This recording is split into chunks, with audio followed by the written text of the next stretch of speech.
Trainee IPS Uday Krishna Reddy కేసులో ట్విస్ట్ల మీద ట్విస్ట్లు కొనసాగుతూనే ఉన్నాయి. తోటి ట్రైనీ ఆఫీసర్ ను వేధించారనేటువంటి ఆరోపణలతో ఉదయ్ కృష్ణారెడ్డికి షాక్ ఇచ్చింది నేషనల్ పోలీస్ అకాడమీ.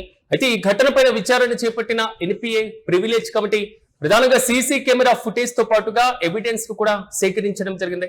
విచారణ ఆధారంగా కృష్ణారెడ్డిని తాత్కాలికంగా సస్పెండ్ చేస్తూ కూడా నిర్ణయం తీసుకున్నారు.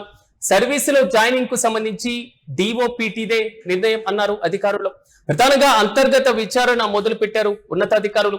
ప్రధానంగా డిపార్ట్మెంట్ ఆఫ్ ట్రైనింగ్ కి సంబంధించి అంటే పర్సనల్ ట్రైనింగ్ కి సంబంధించి దీనికి సంబంధించి చేసేటువంటి ఒక జాయినింగ్ ప్రక్రియలో సర్వీసులో ఉన్నతాధికారులను తీసుకోవడం, వారికి సంబంధించినటువంటి శిక్షణ ఇవ్వడం, పూర్తి స్థాయి శిక్షణ కంప్లీట్ అయిన తర్వాత ప్రభుత్వానికి వారిని అప్పగించడం, వారికి అవసరమైనటువంటి పోస్టింగ్ ని కల్పించేటువంటి ప్రక్రియను మనం చూస్తూ ఉంటాం.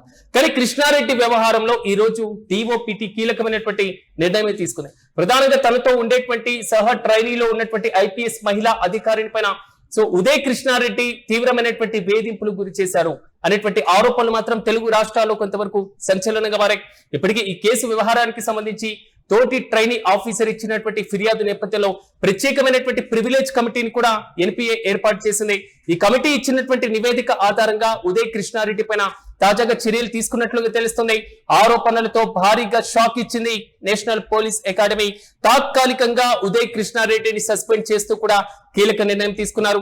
ఇప్పటికే ఉదయ్ కృష్ణారెడ్డి మనస్తాపంతో మరి ముఖ్యంగా తీవ్రమైనటువంటి ఒత్తిడితో ఆత్మహత్య యత్నానికి కూడా పాల్గొన్నారు. ఇప్పటికే ఆత్మహత్య యత్నం చేసుకున్నటువంటి నేపథ్యంలో ఓ ప్రైవేటు హాస్పిటల్లో ప్రస్తుతం ఆయనకు చికిత్సను అందిస్తున్నారు.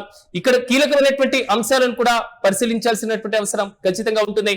ప్రివిలేజ్ కమిటీ ప్రధానంగా ఎన్పీఏలో ఉన్నటువంటి సీసీ కెమెరాలను, దీంతో పాటుగా ఎవరైతే బాధితురాలు ఉన్నారో, ఆరోపణలు గుప్పించినటువంటి ట్రైనీ మహిళా ఆఫీసర్ ఉన్నారో, ఆమె ఇచ్చినటువంటి స్టేట్మెంట్ ని ఒక ప్రధానమైనటువంటి ఆధారంగా తీసుకున్నట్లుగా తెలుస్తుంది. దీంతో పాటుగా ఇతర ఎవరైతే ట్రైనీ ఐపీఎస్లు ఉన్నారో వారి యొక్క ఒపీనియన్స్ తీసుకోవడంతో పాటుగా అంతర్గతంగా ప్రాథమిక విచారణ జరిపినట్లుగా తెలుస్తుంది. అయితే సర్వీసు పైన డిఓపిటి తుది నిర్ణయం మాత్రం కొంతవరకు కలకలం రేపుతుంది. సీసీ ఫుటేజ్ రూపంలో ఒక బలమైనటువంటి సాక్ష్యాలు కృష్ణారెడ్డికి ప్రతికూలంగా మారాయి అనేది మాత్రం ఇక్కడ క్లియర్ కట్ గా మనం చూడొచ్చు. నిజంగా తప్పు జరిగిందా అనేటువంటి అంశాలను పక్కన పెడితే అంతర్గతంగా జరిగినటువంటి ప్రాథమిక విచారణలో మాత్రం కృష్ణారెడ్డిది తప్పు ఉంది అనేది మాత్రం ఎన్పీఏ ప్రాథమికంగా అంచనా వేస్తుంది. ఈ నేపథ్యంలోనే ప్రాథమిక విచారణ ఆధారంగానే తాత్కాలికంగా సస్పెండ్ చేస్తూ కీలకమైనటువంటి నిర్ణయం తీసుకున్నారు. అయితే ఘటన జరిగినటువంటి చెప్తున్నటువంటి డేట్స్ ఏదైతే ఉన్నాయో జూన్ 23 జూలై 8, 9, 10 తేదీలకు సంబంధించి సీసీ ఫుటేజ్ ను మాత్రం ప్రధానమైనటువంటి ఆధారంగా ఎన్పీఏ పరిగణలోకి తీసుకుంది. సీసీ కెమెరాకు సంబంధించిన ఫుటేజ్ ను ప్రివిలేజ్ కమిటీ నిశ్చితంగా పరిశీలన చేయడం జరిగింది. బాధితురాలిని బలవంతంగా లాక్కొని వెళ్లడం, బాధితురాలిపైన దాడి చేసేటువంటి ప్రయత్నం చేయడం, దీంతో పాటుగా నిందితుడి యొక్క కదలికలను సంబంధించినటువంటి అంశాలు, బాధితురాలికి సంబంధించినటువంటి రూమ్ వైపు కృష్ణారెడ్డి అసలు వెళ్ళారా వెళ్ళలేదా, దాడి చేశారా లేదా, బలవంతంగా లాక్కొని వెళ్ళారా, ఆమె పైన దాడికి ఏ విధంగా యత్నించడం జరిగింది అనేటువంటి అంశాలపైన ప్రివిలేజ్ కమిటీ కీలకమైనటువంటి సీసీటీవీ ఫుటేజ్ ను పరిశీలన చేసినట్లుగా తెలుస్తుంది. ఈ సాక్ష్యాల ఆధారంగా మాత్రమే కృష్ణారెడ్డి పైన తాజాగా నిర్ణయం తీసుకోవడం జరిగింది. దీంతో పాటుగా అకాడమీ తాత్కాలికంగా సస్పెండ్ చేసినప్పటికీను ఆయన పూర్తిగా విధుల్లో నుంచి తొలగించడం కాదు. ఎందుకంటే పూర్తి స్థాయిలో ఐపీఎస్ నుంచి శాశ్వతంగా డిస్మిస్ చేయాలి అంటే కేంద్ర ప్రభుత్వంలో ఉన్నటువంటి department of personal and training చేతుల్లో మాత్రమే ఉంటుంది. కాబట్టి ఎన్పీఏ ఇచ్చినటువంటి నివేదిక ఆధారంగా మాత్రమే ఇప్పటికైతే కొంతవరకు ప్రతికూల పరిస్థితులు, ప్రతికూల సాక్ష్యాలన్నీ కూడా కృష్ణారెడ్డికి వ్యతిరేకంగా మాత్రమే ఉన్నాయి. కాబట్టి డిఓపిటి తాజా నిర్ణయం తీసుకున్నట్లుగా తెలుస్తుంది. అయితే రిపోర్ట్ లో ఉన్నటువంటి కొన్ని అంశాలను మనం పరిశీలించినప్పుడు అనేక క్వశ్చన్స్ కూడా రైజ్ అవుతున్నాయి. అకాడమీ ప్రివిలేజ్ కమిటీ సేకరించిన అసలు సీసీటీవీ ఫుటేజ్ అత్తాపూర్ పోలీసులకు అందించారా, దీనికి సంబంధించినటువంటి వివరాలు ఏమైనా ఉన్నాయా, అసలు ఈ డిజిటల్ సాక్ష్యాలు కేంద్ర దర్యాప్తు సంస్థలను ఏ విధంగా ప్రభావితం చేయబోతున్నాయి, అకాడమీ సస్పెండ్ చేయడంతో పాటుగా సీసీటీవీ ఎవిడెన్స్ కూడా లభించాయి కదా, దీనిపైన హాస్పిటల్లో చికిత్స పొందుతున్నటువంటి ఉదయ్ కృష్ణారెడ్డి పరిస్థితి అయితే విషమంగా ఉంది.